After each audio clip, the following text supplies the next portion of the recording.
of the Mason-Dixon. This is the Week in Review at the Abbeville Institute.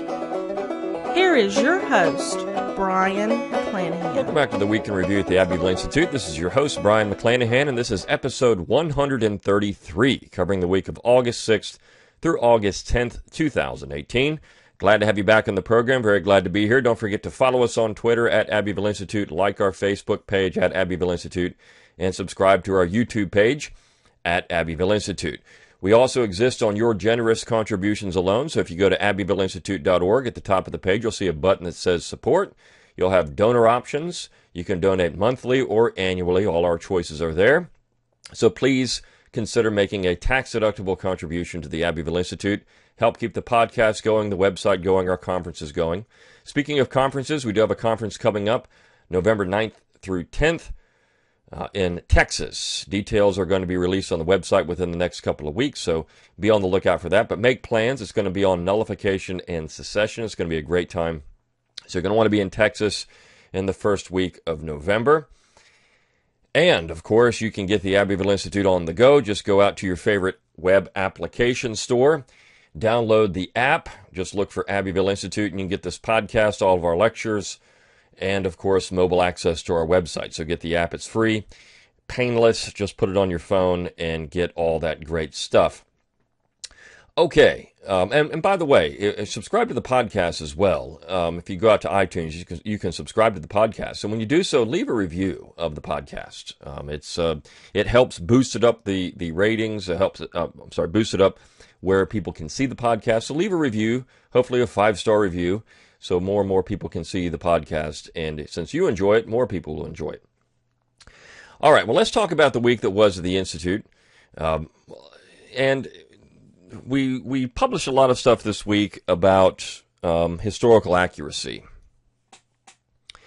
And the first two pieces of the week really work well together in that way. In fact, it shows that the meaning of the South, the Southern tradition, what the South is under assault from both sides. What do I mean by both sides? Well, certainly we expect those on the left to generally dislike the Southern tradition for a variety of reasons. And it's funny because there are things about the Southern tradition that they do seem to like.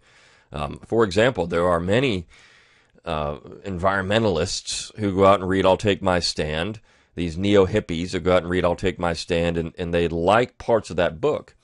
There are Marxists who are going out and reading Sociology for the South, which is, some people would say, is a communist manifesto for the South written in the antebellum period. So there are things that and the critique of capitalism. I mean, Southerners were critiquing capitalism in the antebellum period, industrial capitalism. They were advancing an agrarian narrative, but they're not Marxists. Southerners were not Marxists. In fact, they were very much against it. They looked at it as a scheming reform movement. I mean, Dabney was quite clear about this, and so are many others. But the thing is, there are parts of the Southern tradition that the left seems to admire. But then overall, they don't like its traditionalism. They don't like its Christianity. They don't like the parts of the South that, frankly, looking in the 21st century, would be considered to be part of the Southern tradition that we don't advance, which is the racial element of it. So there are things they don't like about the South, and they do believe that Southerners overall lied about their history and their tradition after the war was over. So you have that. I mean, that's the main part of this. They lied. Southerners lied. Why did they fight the war? Well, they lied about it after the war was over because they didn't bring up slavery at all. They said it didn't have anything to do with slavery. And that's a lie. And because of that, we had a quote-unquote white supremacist view of the South, and that would influence the North, and all these people would be duped by Southerners, and the whole process of remembering the war was a great big lie. So you have that position. And then you have those on the right, which actually they agree with that, and they're much more dangerous because their narrative is not just that Southerners lied, but they really promote the Republican Party, and they push this righteous cause mythology because it's political to them.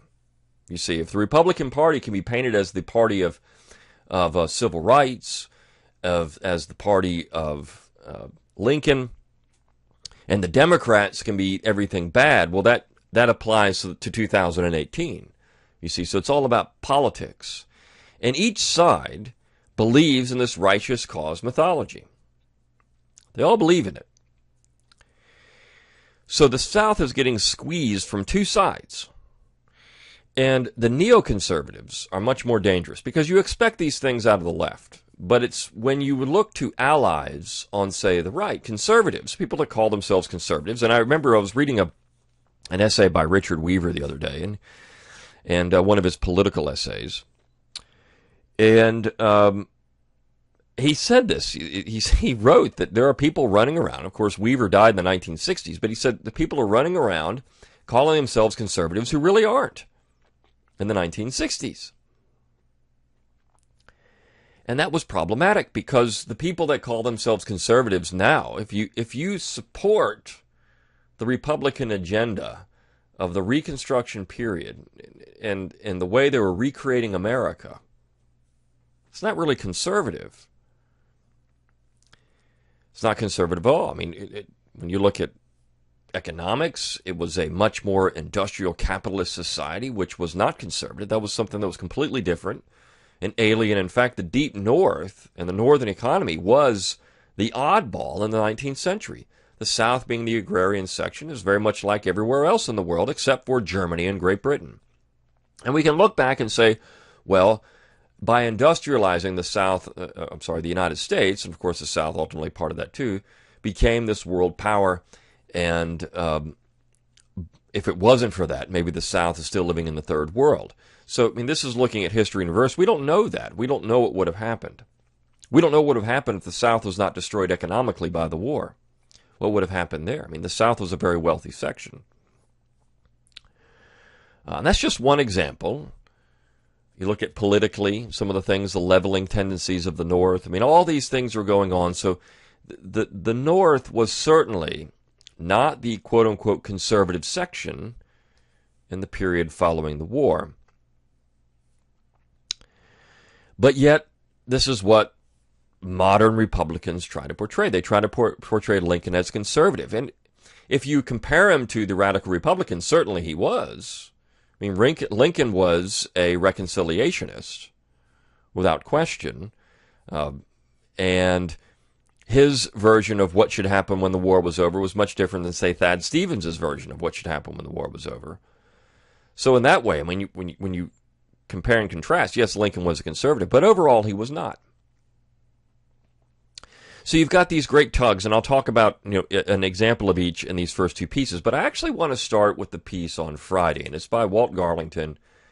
It's entitled The Southern Saga, and I want to talk about one part of the piece, and one of the reasons why we published this is because of something that he said here that I think is very important. He says, quote, "What Southerners do not realize is that they are part of a much more real and much more meaningful drama than they are aware of. Burning memories and experiences like those of Legend, who's an author that he cited at the beginning, are just beneath the surface of every Southerner's life. How and why? Because the war for the South never ended. Yes, the bullets stopped flying long ago. But the effort to eradicate the traditional Southern way of life has continued. Again, from both sides. And that's not his, I'm adding that. In light of this, everything takes on new significance. Every word and action becomes part of an extended and very subtle battlefield. How we choose to speak or to conduct business, where we choose to live, the way we spend our free time, what we teach our children, the food we eat, the books we read, whether we write a thank you note, everything great and small is an opportunity either for the strengthening of Southern culture or for its further decay. This is the heavy burden of any real folk, the struggle to retain what was handed down to us by our fathers and mothers, sometimes in the face of seemingly overwhelming circumstances. Nevertheless, we must fight. If we do not, we are guilty of desecrating the memory and achievements of our forebears. We are guilty of condemning Southern children to a rootless existence in the virtual world of Twitter and Snapchat. We are guilty of turning our neighbors, black and white, from fellow Southern kinsmen into ridiculous political caricatures, Republicans, Democrats, etc., that we heap hatred upon. We are guilty of turning our villages and towns into the chamber pots of parasitic multinational corporations. This war may seem unreal, but the scars of its battles are all very real. Shuttered churches, rotting barns, insolent youth, disintegrating families and neighborhoods. No Southerner has to look to a movie screen to give his life significance. He is already in the middle of a grave conflict. Every moment is pregnant with meaning. I like that part of this piece. And then he goes on. Few things are of greater weight than the fate of the entire country. No one was or is unimportant in this fight. Not the private in the Confederate Army of yesterday, neither the poor farmer nor the blue-collar mechanic of today. Every moment, skirmishes are being fought all across Dixie by high-born and low-born alike, and the hundreds of decisions all are making. The great struggle in all of them is to live deliberately as Southerners. If we are mindful of this and struggle manfully, the South may yet see good days. If you are not mindful of this and live carefree, the dominant, vicious, materialistic culture manufactured in the bowels of a corporate marketing department will eradicate what is left of Southern folkways. So there are a couple of things here that I really liked in this. Number one, he brings up memory. Memory, how we remember things. This is what we do at the Institute, how we remember things. What is true and valuable in the Southern tradition? What do we take from that tradition? Because all traditions, as I've said on this podcast over and over again, have good and bad. What do we take from the Southern tradition that is good? One of the things that he brings up is this consumer culture grinds down tradition. What we have in America today, throughout America, North or South, is very much a cultureless people. We have a middle-class, quote-unquote, culture, which is just a consumer culture. It really means nothing. There is no tide anywhere. There's no estate. There's no meaning in the land. There's no meaning in place. Now, Southerners hang on to this longer than other people. And certainly people have pride in maybe their football team, of their college, or even their city. You know, if you look at the NFL, when the Philadelphia Eagles won the Super Bowl last year, I mean, people had pride in that in Philadelphia, where the Eagles win. And certainly there is a culture to people in Philadelphia. If you go there, you see it. And they have pride in that. People have pride in being from New York or Boston. People have pride in being from a southern state. No one in the South ever says, I have pride in being from Atlanta. They're being from Georgia, right? It's bigger. But in the North, it's more tied into a city. People have pride in being from Chicago or from Los Angeles. They have pride in these things, and certainly these areas have a culture to them. But for the most part, American culture is very plastic. It is. It's what kind of things can we buy? What kind of devices can we have? What kind of social media networks can we get on? Whatever the case may be, it's very plastic. It's an identity in nothing. Whereas the South has meaning to it. And all of these little things that he brings up, simple things of respect. This is one thing that consumer culture wears down. It's how we treat each other. You know, manners, or a way of showing other people respect. And so when you lose your manners, you lose your respect for other people. Whether it's writing a thank you note, as he brings up, or the way you interact with people, the way you show people respect. That was one thing the South was always well known for. It's sunny people, the sunny disposition, Southern hospitality. There are parts of the South now where that doesn't even exist because they're not really the South anymore. You can't take, and there's a piece we're going to run next week by yours truly where I say this, and you can take the Yankee out of the North, but you can't take the Yankee out of the man. I mean, it doesn't matter where they go. They want to come to the South because they think if they come to the South, their life is going to change significantly, but yet they're still Yankees. It's still in them. You can't get rid of that. It's their culture. So you have this want for many Southerners to rekindle the good things about Southern culture, but you have to do it deliberately, as he says. And the memory of the South is important. The memory of the South, how we choose to remember the South, and you cannot let other people tell you what that memory should be, meaning outside forces. And so that's where we get to the piece, the book review on Tuesday, which is on that very topic. It's a book review of David Blight's Race and Reunion, which is a book that is a pioneer in what's called memory studies. And this book is cited all over the place. All over the place. When any time you bring up the idea that you have a version of the war that's given the lost cause pejorative, Blight's book is right there to say, here it is. This is the definitive study to show that you Southerners are wrong. Because look, this is the real memory of the war. You are just making everything up. You're lying, is the point. But this book has got all kinds of problems with it.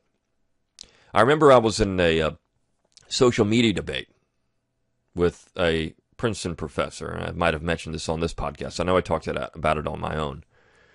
A Princeton professor, and I said, show me one example where you can find that a Confederate monument was erected. I mean, you can find it in the documents. It was erected for the simple purpose of white supremacy. And what he did is copied an Amazon link to Race and Reunion. And this book proves nothing. And I said, well, show me. So, of course, people will bring up speeches where somebody goes up at a dedication ceremony and they'll say something racist. One that's going around the internet now was there's a monument in Florence, Alabama, which at the dedication ceremony, one of the speakers brought up Booker T. Washington's dinner with Theodore Roosevelt in 1901. And this monument was put up a couple of years later, and he brought it up and talked about it there at the dedication ceremony. Of course, used racist language in doing it. And there's the example. They say, well, here it is. This monument's for white supremacy. That doesn't mean anything. It just means the man that made the talk, which he also, of course, talked about why the monument was there for the Confederate soldier. All it means is that the person giving the speech held those views. And you can surmise that probably most of the audience held similar views, but so did most of America in 1903. Just go back and look at the way that particular dinner was received, North and South. You'll find that the majority of Americans held the same exact views. So this is nothing unique. You could make the same case as these monuments went up in northern cities, that people held the same views there.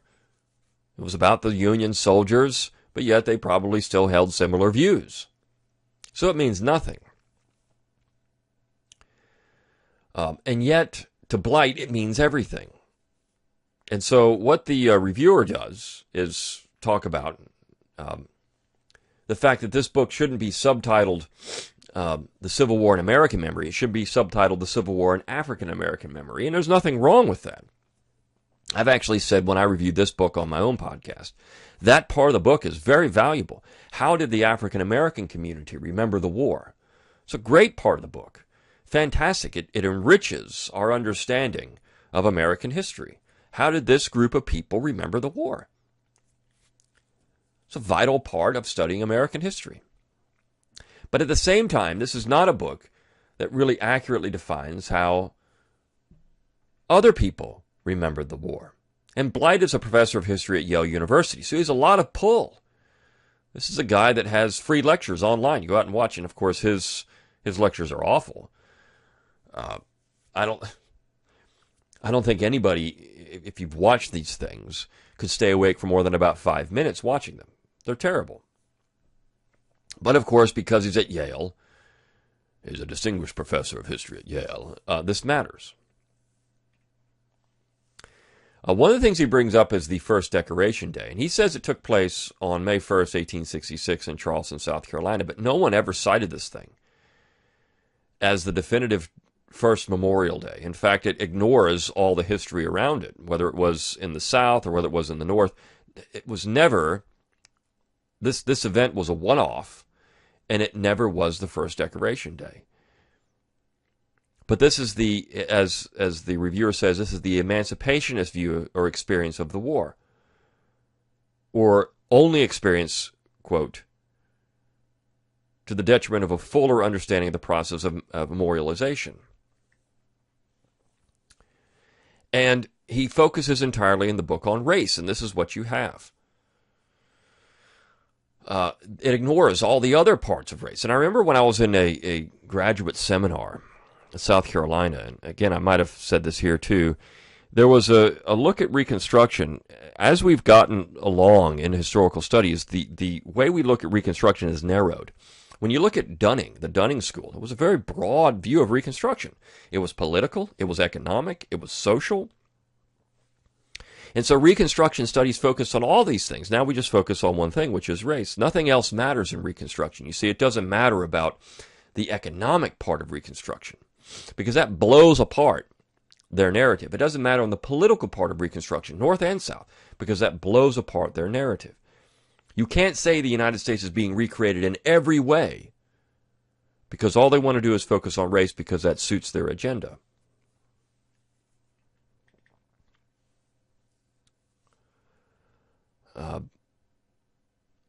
So this is the point. This memory studies, how we remember the war,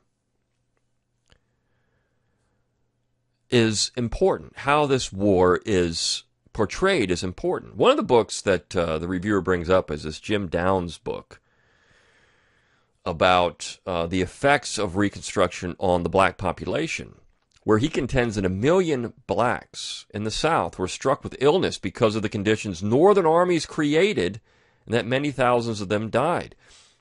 This is not a Southern historian. This is a mainstream book, but he brings up the fact that the policies of the Union Army were dangerous for black Americans in the South.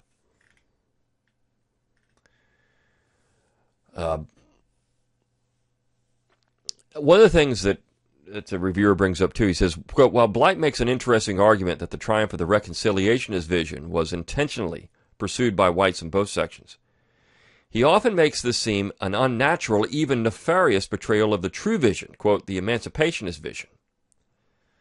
In doing so, Blight ignores that for the majority of Northern whites, reconciliation was not only seen as the natural and needed course, but one that grew out of its prioritization in the Union's very war aims. While emancipation became a part of the war effort as a military strategy by 1863, those who championed the right of black slaves were always a minority within the Union government, military leadership, and rank and file. For most of these men, the cause remained the preservation of the Union from the beginning of the war until its end. It should come as no surprise then that after the war, with the Union preserved by Northern standards, that most of these men who fought for that purpose first or that purpose alone would seek to see all parts of that Union reconciled without reference to black political rights. This is entirely true.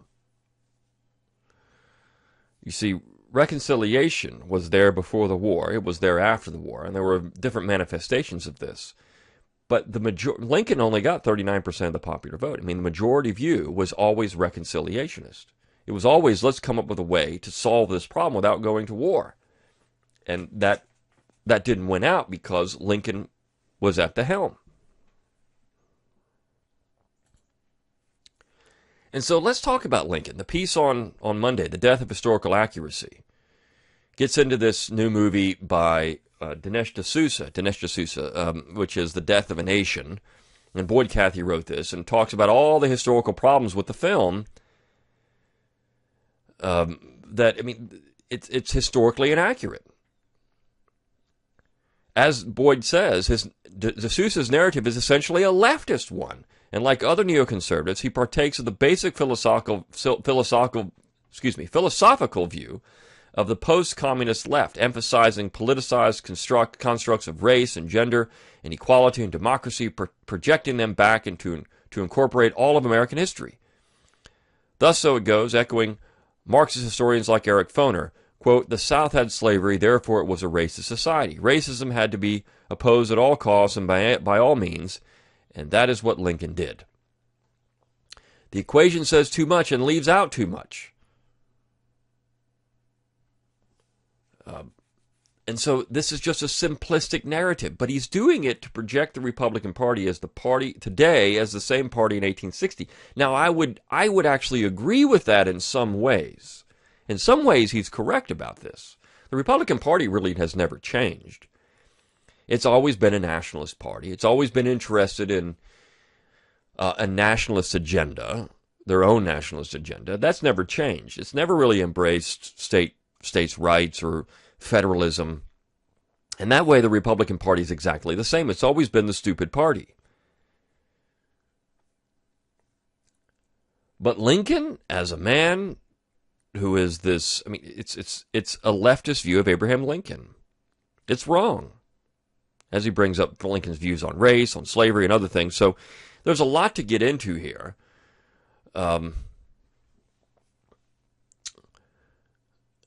And as he brings up William Marvel, whose Mr. Lincoln Goes to War is a wonderful book, William Marvel said this, quote, "It was Lincoln, however, who finally issued diplomacy and sparked a confrontation. He backed himself into a corner from which he could escape only by mobilizing a national army, and thereby fanning the flames of Fort Sumter into a full-scale conflagration."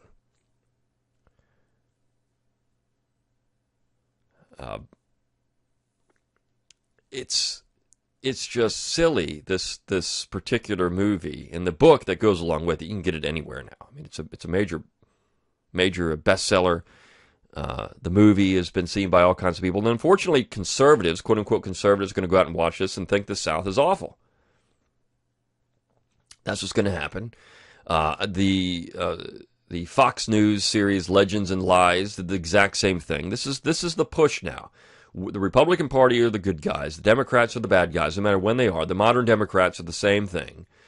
You have Nancy Pelosi and Chuck Schumer and plantation garb. These are two Yankees, two Northerners. And the Democrats have always been the bad guys. The Republicans have always been the good guys. This is a simplistic and, frankly, stupid version of American history. But that's what you get when you watch Dinesh D'Souza. It's what you get when you read David Blight. You see, you're getting it from both ends. It's coming out of both ends. We know that's a bad thing. Coming out of both ends is not a good thing. And then you get to Phil Lee's piece on Thursday, Causes of the Civil War, where we've run pieces by Philip Lee before. His book, Southern Reconstruction, is fantastic. He's got a book out through Shotwell Press on Southern gangsters, which is a fun little topic, in Arkansas. Go out and get that too. And that's not expensive. But go out and buy that book. I mean, this is something that we need more New South stuff. So we got Southern gangsters in Arkansas and Hot Springs. You wonder where Bill Clinton comes from. Well, it's there you go. I mean, there's a correlation between organized crime in Arkansas there and the Clinton regime later on, which is interesting. But he brings up the fact that regardless of what Southern states said when they seceded from the Union, the war itself was not caused by slavery. The war itself was caused by a desire to save the Union. And why did the North want to save the Union? Because of tariff revenue. Either the lack of revenue or to get revenue. It's one or the other. But, I mean, the economics part of this war was very important. Northern newspapers were pointing it out. The war itself was only brought about because the North decided to go fight the South to stay in the Union. That's what brought about the war. So you could say, well, if there was no secession, there'd be no war. Well, the North could have chosen not to, and many Northerners are saying, don't go fight. That was a conscious choice. There didn't have to be a war when secession took place. It didn't have to happen that way, but it did because the North made a decision to do that. And why did they make a decision to do that? They didn't make a decision to do that to go free slaves. They made a decision to do it to go and make sure that their economic model would stay in place. So it's a quick little piece, one that's worth your time to go read. And go out and get Philip Lee's books. And then on Wednesday, we're running up against time here. On Wednesday, we ran a couple of poems by Donald Davidson. Wednesday, August 8th, was his birthday. And so these are great poems, Southward Returning and Sanctuary, and they are pregnant with meaning, and they fit nicely into Walt Garlington's piece on Friday, and what the South actually means, and why it was important, and what it means to defend it.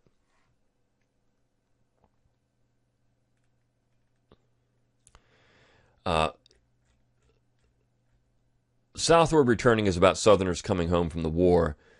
Sanctuary it's got a lot of meaning to it. It's a poem of the guerrilla campaign, or at least the idea of what to do should the Yankees come in these final stages of the war. But it's also more than that.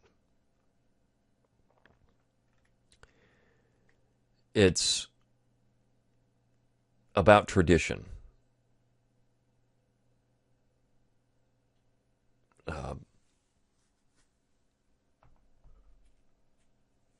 It's about what's happening to the South and the carnage that the war brought to the South. And so it's one of these poems that you read it and you'll read it again and you read it again and you'll get something new out of it every time.